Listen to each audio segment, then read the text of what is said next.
Hello. Hello. मेरी जानू बोल रही है। जी बोलो सोना। मेरे बाबू ने खाना खाया? हाँ, और मेरे बाबू ने खाया। हाँ खा लिए। आई लव यू बाबू। बस खा लिए। तो क्या चाहिए मेरे बाबू को? तो लो सुनो। क्या?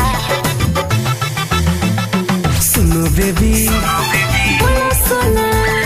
दिल कर रहा है एक किस तो दो ना। अच्छा। सुनो बेबी, बोलो सोना।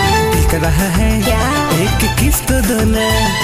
प्यार हमसे करती हो फिर क्यों डरती हो, करती हो क्यों माना।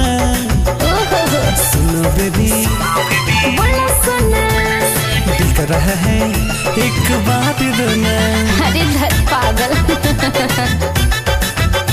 एक बात दो ना।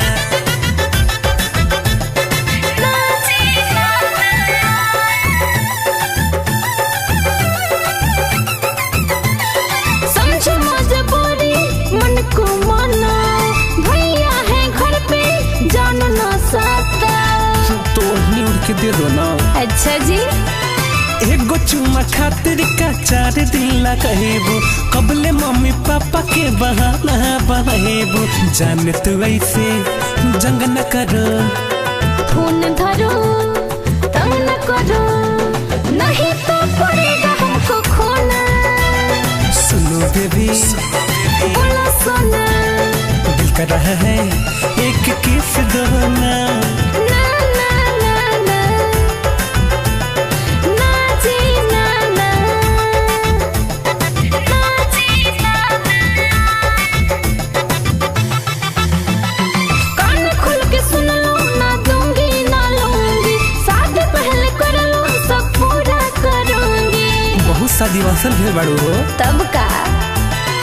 इसी बात का तो साला पहले से डर था, पर भसुर से तेरा बात गड़बड़ था। किस दे दो मैं हूँ बेकाबू। ओहो अमित नारी सोरे बाबू, सुनो रसिक कोल काट दो ना। सुनो बेबी, बोलो सोना। दिल कर रहा है एक बार दो ना। ओके बाबा।